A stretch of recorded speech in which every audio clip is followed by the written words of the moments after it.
Hello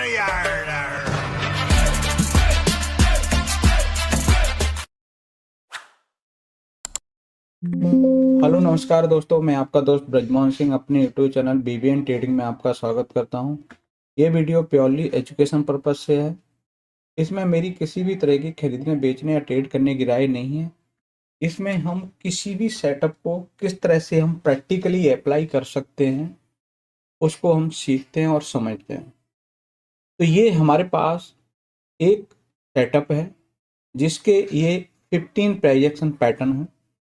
इन पैटर्नों को हम chart पर प्रैक्टिकली अप्लाई करते हैं।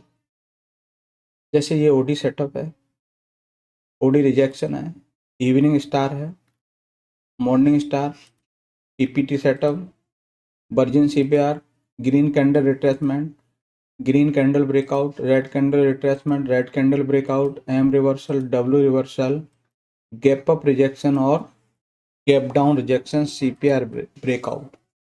तो ये हमारे 15 प्राइजेक्शन पैटर्न हैं। इन पैटर्नों को हम पहले इंडेक्स पे अप्लाई करेंगे, फिर हम चैट पे अप्लाई करेंगे। जिनमें जो पैटर्न बनेंगे उनमें हम अपनी प्रॉपर रिस्क रिवॉर्ड रेशियो के हिसाब से जनरली हम 1:2 का रिस्क रिवॉर्ड रेशियो लेके चलते हैं और उसके हिसाब से हम अप्लाई करेंगे।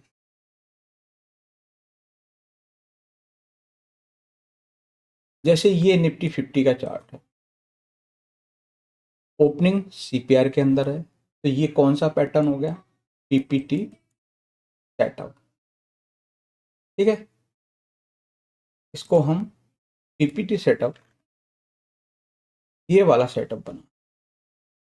ओपनिंग क्या है? सीपीआर के अंदर, इसके हाई के ऊपर एसएल, क्लोजिंग पर आपकी एंट्री और नियरेस्ट जो पिवट होगा वो एज ए आपका टारगेट होगा।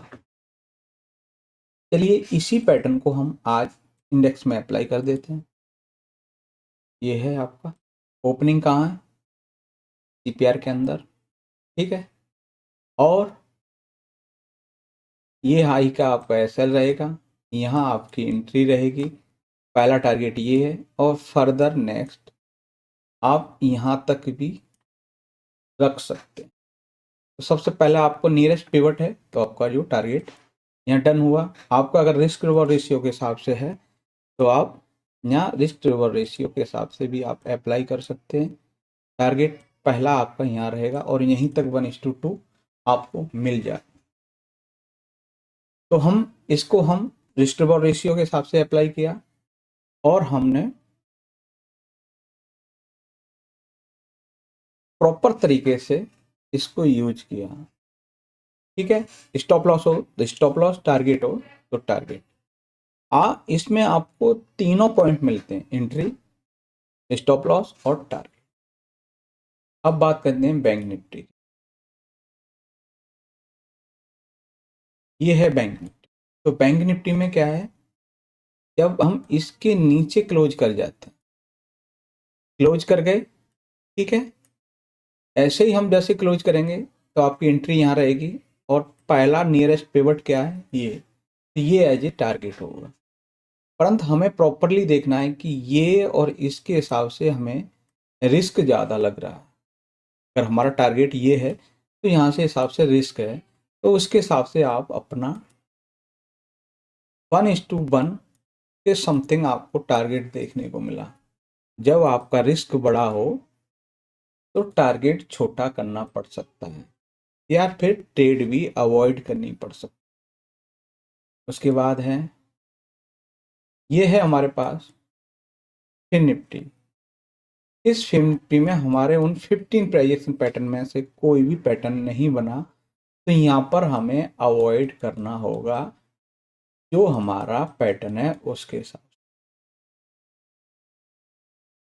उसके बाद है हमारे पास सेंसेक्स। सेंसेक्स में आपको कोई भी पैटर्न यहाँ भी नहीं बना, तो यहाँ पे उस पैटर्न के हिसाब से यहाँ ट्रेड नहीं है। ठीक है, वैसे प्राइस एक्शन में जैसे स्विंग लो आपका ये है, ये ब्रेक किया, उसके हिसाब से आप यहाँ रख सकते हो, वो बात अलग है। वो आपको स्विंग लो है, जो आपका कल का लो टूटा है, कल का नहीं, कल वाले स्विंग लो का लो टूटा। कल का लो तो आपको यहाँ देखने को मिलेगा कि ये कल का लो है, ये वाला, ये है कल का लो। ठीक है, तो हमारे पास में पैटर्न के हिसाब से कोई भी ट्रेड नहीं था। अब बात करते हैं इसमें भी पैटर्न के हिसाब से कोई ट्रेड नहीं। वैसे आपका कोई भी हो, पैटर्न के हिसाब से आपको यहाँ अवॉइड करना होगा। वैसे आप ट्रांजैक्शन बेस आप है ना, जैसे ही यहाँ लो ब्रेक हुआ तो आप यहाँ पर इसी एफएल के हिसाब से आपको ये टारगेट आप जा सकते। तो ये देखा कि हमने इंडेक्स में किस तरह से पर्टिकुलर मूव हुआ। ऐसे ही सेम आप कल के दिन भी आप है ना इस तरह से सेम अप्लाई करेंगे कि आपको क्या है कि ये सीपीआर रहेगा, इस सीपीआर के अंदर ओपन होकर ऊपर क्लोज कर रहे हैं, या ओपन होकर नीचे क्लोज कर रहे हैं, या आप एम्र बना रहे हो, या डब्ल्यू रिवर्सल बना रहे हो, या फिर आप गैप अप है, गैप अप हो रहे हो या गैप डाउन हो रहे हो, वो सारा कुछ ये पैटर्न ही है कि ये आपको कंडीशन दे दी कि इस कंडीशन में आपका क्या प्लान हो सकता है, आप किस तरह से वहाँ पर अपना वर्क कर सकते हैं। अब देखते हैं कि कुछ चार्ट में ये पैटर्न बने हैं। एससीएल है, इसमें आपको इवनिंग स्टार है। इवनिंग स्टार क्यों है?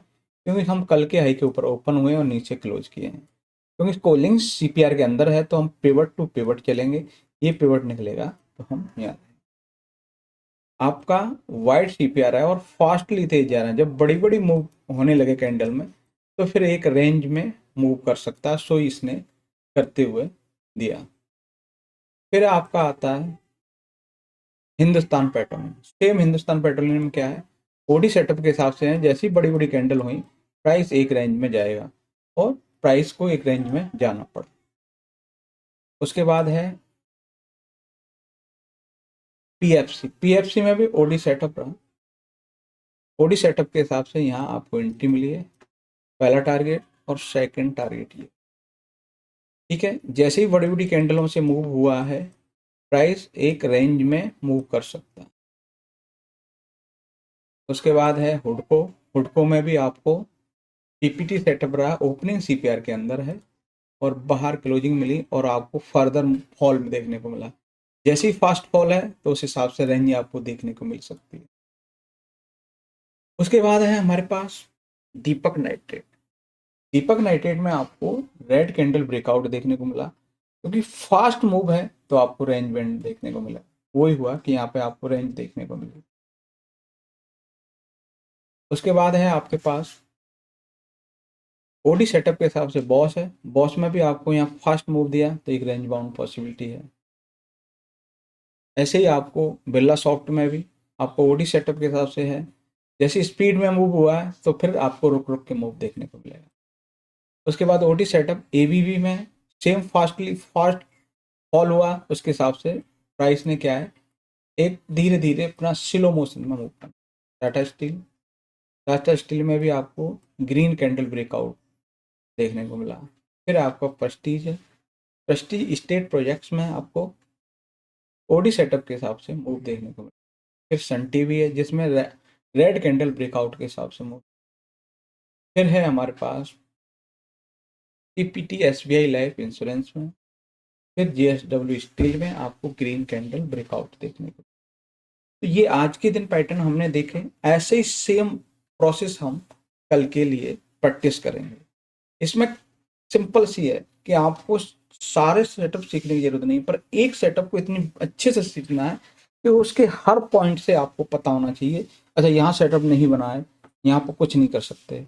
यहाँ सेटअप बना है तो यहाँ पर हमें ये रिस्क है कि हमारा रिस्क कितना बड़ा तो नहीं है, बड़ा है तो अवॉइड कर सकते हैं। जब तक हमारे रिस्क फेवरेबल में नहीं होगा आप आगे सरवाइव नहीं कर सकते। तो वीडियो अच्छा लगे लाइक शेयर कमेंट्स और चैनल को सब्सक्राइब करें।